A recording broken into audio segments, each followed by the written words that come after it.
Hola, te damos la bienvenida a Tertulia Literaria Papel Maché, un espacio en el que cada semana un grupo de amigos se reúnen para hablar de libros. Acompáñanos.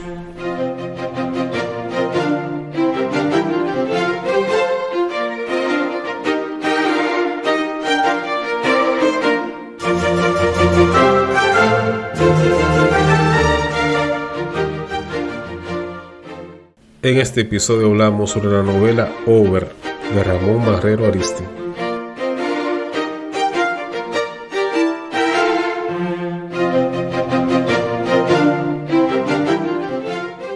Ramón Marrero Ariztí, novelista, periodista, político y historiador, uno de los más importantes cultivadores de la novela realista, particularmente en su tendencia denominada de la caña. Nació el 14 de junio de 1913 en San Rafael del Yuma. Vivió en La Romana parte de su adolescencia y juventud, donde cursó la educación primaria en la escuela pública. Trabajó en la bodega de comestibles del Ingenio Azucarero Central Romana hasta 1935, cuando se trasladó a Santo Domingo, donde concluyó la educación secundaria. Ingresó en la Universidad Autónoma de Santo Domingo a estudiar periodismo, sin llegar a graduarse. Durante muchos años escribió para los periódicos La Nación, El Caribe y Listín Diario. Desde joven mostró interés por el socialismo, pero en 1940 aceptó un cargo oficial en la dictadura de Rafael Leónidas Trujillo Molina. En 1946 ganó la confianza del gobernante cuando actuó como mediador del acuerdo firmado entre Trujillo y los comunistas cubanos y dominicanos, el cual permitió ciertas libertades civiles y la formación del Partido Socialista Popular.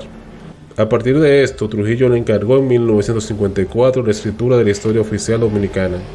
Su libro de cuentos Barcía contiene relatos de gran calidad, pero el dominio de las técnicas narrativas apareció en su novela Over, en la que relata las deplorables condiciones que padecían los trabajadores de los ingenios azucareros nacionales.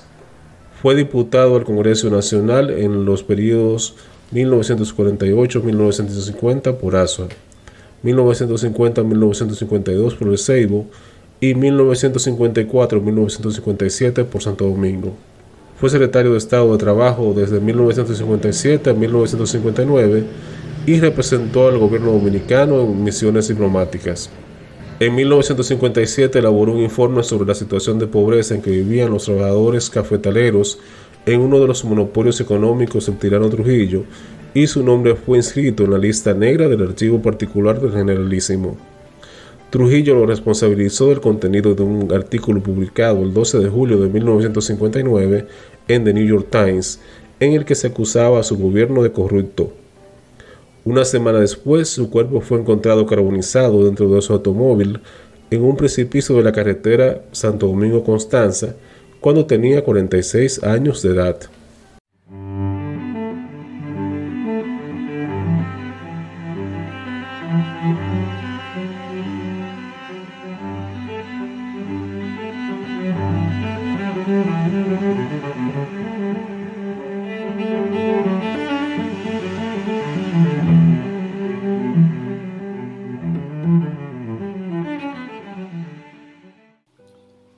Personajes de la novela Over.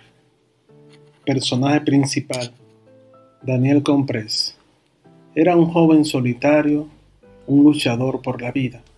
Se dedicó a bodeguero de la central porque no tenía profesión ni educación. Se enojaba cuando maltrataban a los demás.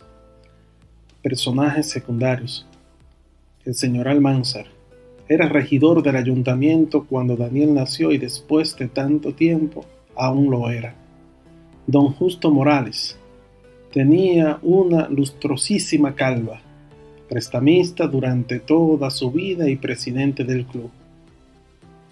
Señor Salustio, enfermo del hígado y afligido por su situación de salud.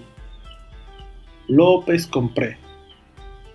Era alguien civilizado. Julio, un buen hombre que fue peón de la casa de Daniel Comprés. Fue su amigo noble. Luego tuvo un ventorrillo. López Comprés, padre de Daniel, hombre sin profesión y sin oficio, con ideas, y eso lo hizo que se volviera contra su hijo Daniel Comprés. Hombre endurecido y rencoroso. Desde joven lo obligaron a trabajar duras faenas, como tenía la personalidad. Se hizo dueño de una sección rural. Tenía buenos caballos y dinero. Mr. Robinson tiene unos 50 años y no lo aparenta. Es norteamericano, obeso y tiene un humor endiablado. Mr. Lilo, asistente de Mr. Robinson. Mr. Bowen, un alemán colorado, la nuca poderosa. El viejo Dionisio, mayordomo del contratista, era de piel oscura. Cleto, policía de la central, un cibaeño y borrachín, simpático, temido por los peones, entre otros personajes secundarios.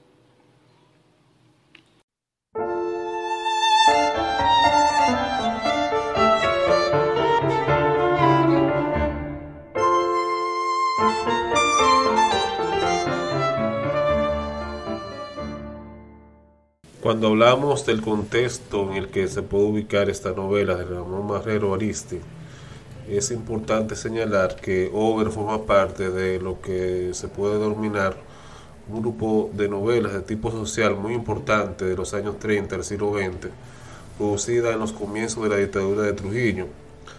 En este grupo de novelas se ubican Los enemigos de la tierra de 1936 de Andrés Francisco Requena, La mañosa de ese mismo año de Juan Bosch, Cañas y bueyes coincidencialmente de 1936 de Francisco Moscoso Puello, y Over de 1939 de Ramón Marrero Ariztí, que es la novela de la que vamos a hablar en este episodio. Los enemigos de la tierra tipifica la novela del sur, La mañosa la del Cibao, y Over junto a Cañas y bueyes podríamos decir que tipifica la novela del este. Las dos últimas surgen del ámbito de la industria azucarera dominicana. Bien, como señalaba José Mármol, que es un reputado escritor, poeta, ensayista dominicano, ganador del Premio Nacional de Literatura 2013, en una conferencia que ofreció en ocasión de la Feria del Libro de Madrid de 2018, que fue dedicada a la República Dominicana, él hace algunas afirmaciones en cuanto a Over. Él dice que Marrero Ariztí plantea un realismo estético y no socialista, como indican otros. Destaca que en la novela hay una preeminencia del lenguaje como materia prima en la obra literaria, con un cuidado que pone el escritor en la transcripción fonética de variantes sociolectales del español dominicano, de las regiones del Cibao Central y del sur del país, y dialectos derivados del creol, patuá y de cierto spanglish balbuceado por los colonos o inmigrantes del Caribe angloparlante. Mármol considera que Marrero era un intelectual de tendencia socialista y conciencia marxista, a cuyo pesar sirvió 2 décadas a la burocracia de la dictadura de Trujillo, hasta que en 1959 el tirano ordenó su muerte de la forma más bárbara posible, ya como veíamos en la biografía de Marrero Ariztí. Dice además Mármol en su conferencia La agonía del más, en la novela Over de Ramón Marrero Ariztí, dice Mármol: es una novela pensada, articulada como tal, pero la percepción, la sensibilidad, el olfato del periodista están presentes allí. Mármol señaló que Marrero empezó temprano a trabajar como periodista y sus crónicas llamaron la atención por el realismo y dramatismo con que describía las condiciones paupérrimas de vida en las comunidades campesinas.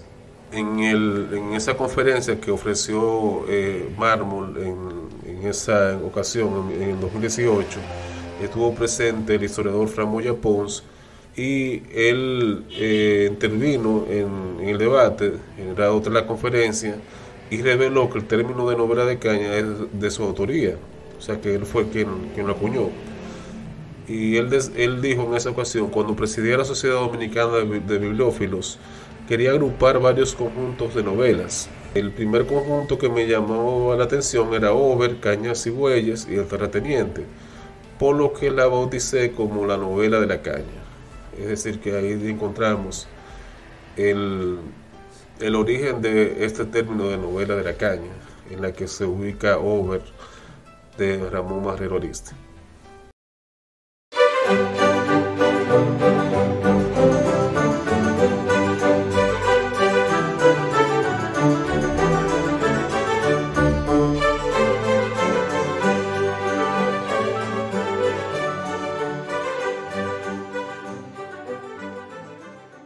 Para hablar de esta novela fundamental en la literatura dominicana del siglo XX, vamos a tomar como referencia dos trabajos sobre la misma. Uno escrito por la señora Medar Serrata, que es un trabajo preparado por la Universidad de Texas en Austin, Estados Unidos, en la que ella hace algunas puntualizaciones sobre Over de Marrero Ariztí. Dice la autora, la novela se publicó por primera vez en el año 1939 en la entonces llamada Ciudad Trujillo. Si el nombre de la ciudad es un indicio de las dimensiones que había alcanzado el proceso modificador del trujillismo, la publicación de una obra como la de Marrero resulta un hecho insólito. O sea, para ella es sorprendente que aún en esa etapa de la dictadura se pudiese publicar una obra como esta. Las versiones sobre su recepción son contradictorias. Según Doris Sommer, Over gozó de gran popularidad, aunque no fue reeditada durante el Trujillato. Por su parte, Berta Graciano afirma que solo circuló entre los intelectuales, ya que a los pocos días de aparecer en la librería dominicana, Trujillo mandó a sacarla de todos los establecimientos de venta de libros.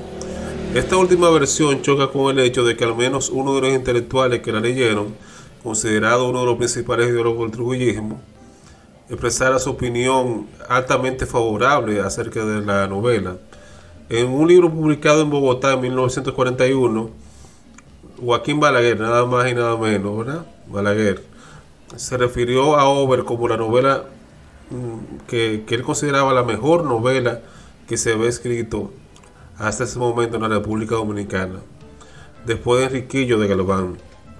Juicio impensable si se tratara de un libro censurado por el Generalísimo.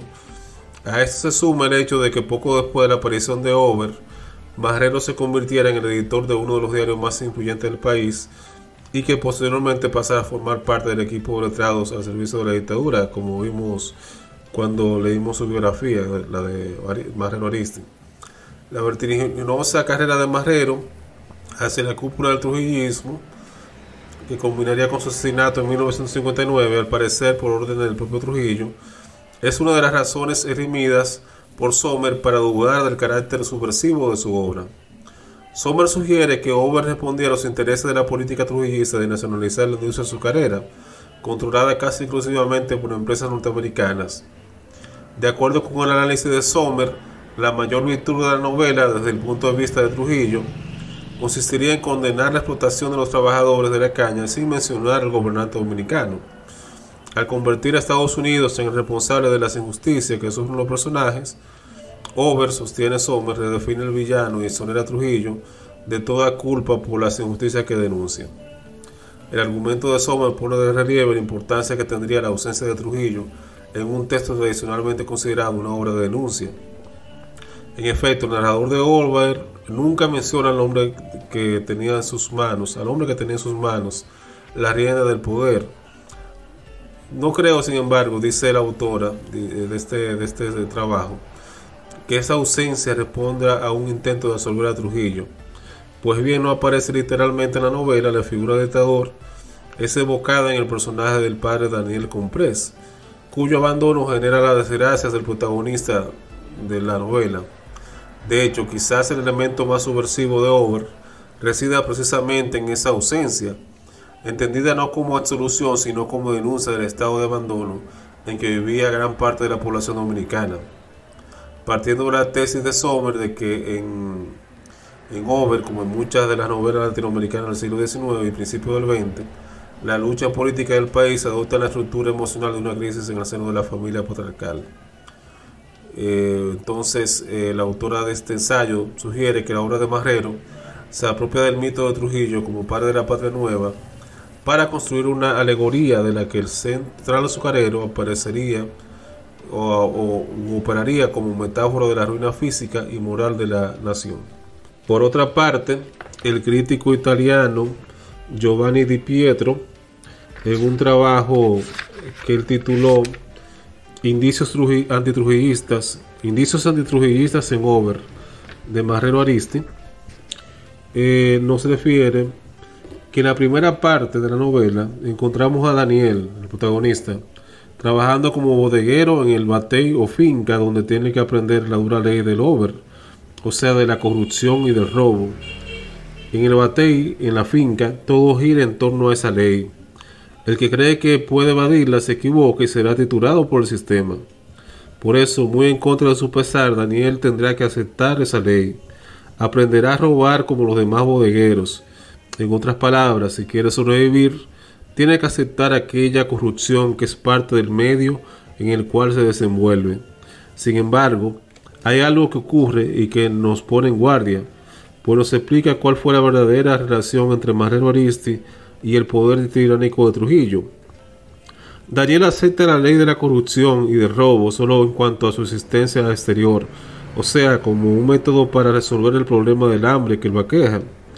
En su existencia interior, en su intimidad, que es el plano de sus pamplinas como poeta y escritor, como intelectual, que cree en la libertad individual, no lo aceptará nunca. Entonces aquí se ve un paralelismo entre el protagonista de la novela de Over y Marrero Aristi, porque Marrero Aristi aceptó trabajar en la administración de la dictadura, en la administración pública de la dictadura. Entonces dice también Di Pietro que él se pregunta ¿qué situación encuentra Daniel en la finca? Todo está organizado en forma piramidal. Arriba, en el ápice de la pirámide, están los intereses yanquis, simbolizados por el central azucarero. Debajo de estos está el gobierno de los Estados Unidos, simbolizado por Mr. Robinson, primer manager.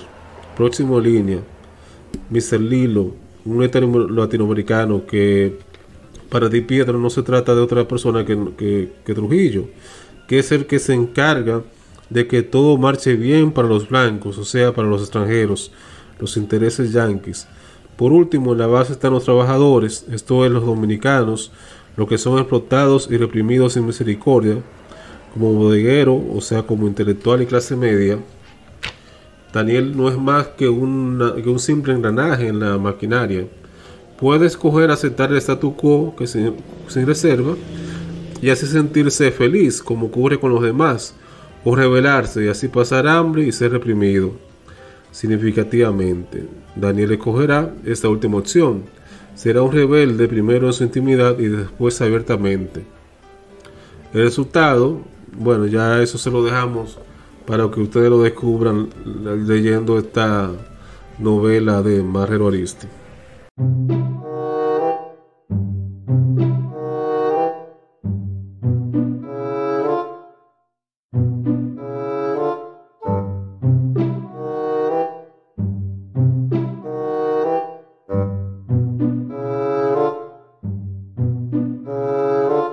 Aquí en una calle de mi pueblo. Por ella he transitado desde mi niñez. Y con todo esto tan familiar, tan amable ordinariamente, de repente se me ha tornado extraño. Extraño, ha dicho bien. Todo ha cambiado para mí, sin embargo, estas casas son las mismas de ayer. Y las personas que ahora veo, las mismas que me han visto crecer. He ahí el obeso señor Almanzar. Cuando yo nací era regidor del ayuntamiento y aún lo es. Allí se abanica tu brillantísima calva don Justo Morales, prestamista durante toda su vida y presidente del club. Alcanzó a ver dormitando la siesta en la acera de su casa, sentado en cómoda mecedora, al ventrudo señor Salustrio, siempre enfermo del hígado y quejumbroso de su situación. Yo me palpo y soy el mismo.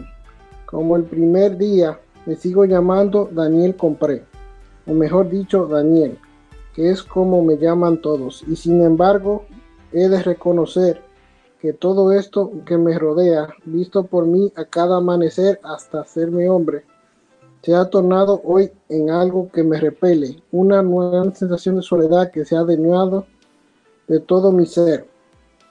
Es indudable. Hoy no es ayer ni mañana será hoy. esa lógica sencilla pero irrebatible y inmodificable existe. Es palpable. Aquí está solo. No lo puedo dudar. No me lo justifican las últimas palabras de mi padre. Lo digo bien claro, me parece oírlo, lo dirá siempre. No deseo que turbes más mi paz. Molestas a mi mujer. Me molestas a mí. Eres una sanguijuela que pretende chuparme la sangre. Vete. Sí, eso fue lo que dijo. Y mientras sus duras palabras me pegaban en el rostro, mi madrastra, con cara de Menistófeles, sonreía desde una puerta. Y si no fuera por el hambre que me atormentaba, creería que todo fue un sueño. Pero, demonios, aquella repleta mesa se perdió para siempre. Mas pienso a renglón seguido. ¿Es esto para un hombre joven? Sí y no. O mejor dicho, no y sí. No, porque siento joven, natural que se tenga fuerzas, mucho orgullo y un aspecto agradable, por todo lo cual no se puede dudar que es el dueño de la vida. Sí, porque si se tiene orgullo no se pide, y hoy nadie ofrece, porque si el que busca trabaja no lo halla, y además porque en este pueblo cualquier extraño les roba el alma a todos. Para con los que conocemos nadie es aquel noble y hospitalario dominicano que aparece en las crónicas y, según afirman, existe en el Cibao. El Cibao, el Cibao. Pero esa rica región está a muchos kilómetros de aquí, endiablados kilómetros de carretera gris, quemada por aquel sol tropical que es ideal, cantado por los poetas, pero terrible cuando se soporta de lleno. Si yo tuviera aquella lámpara de Aladino en mis manos para frotarla, y así se abriría para mí el alma de algún Mr. T. Central azucarero, y me caería del cielo una buena mesa con algún lechoncito ricamente asado y platos de ensalada y pan dorado, y ay, ¿para qué soñar? Cierto es que frente a mí está la central de avenidas hermosas y casitas del sueño, pero solo se ofrece su tiempo muerto, como un portazo con todo el que solicite trabajo. Pero se debe perder la calma porque su padre le haya dicho a uno cosas como sanguijuela, y luego faltará poco para que despidiera a la francesa. Pensemos en ello. Es innegable que hoy no se tiene un centavo, que se está solo en el mundo, aún en este pueblo donde se ha criado uno, que ya los compañeritos de los dulces días de infancia no existen. Unos son señores licenciados, doctores o simplemente grandes empresarios, otros herederos afortunados.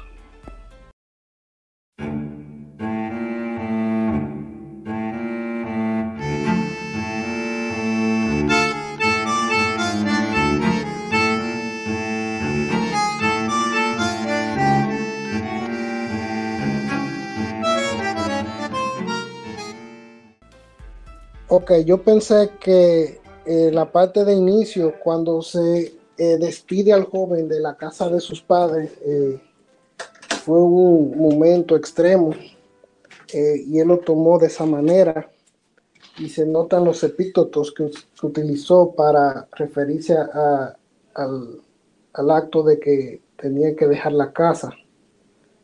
Y también estaba soñando sobre los platillos que podría tener, pero que ya no tendría porque iba a pasar hambre. Entonces eso me pareció que era muy emocionalmente cargado, especialmente como llamó a su madrastra. La llamó Menistófeles. Y él estaba pasando por un momento difícil, y ahí estaba invocando la hospitalidad del dominicano, y que de alguna manera le buscaba que ese fuera su refugio en caso de que terminara en la calle en un momento de necesidad. Eso fue muy, muy fuerte.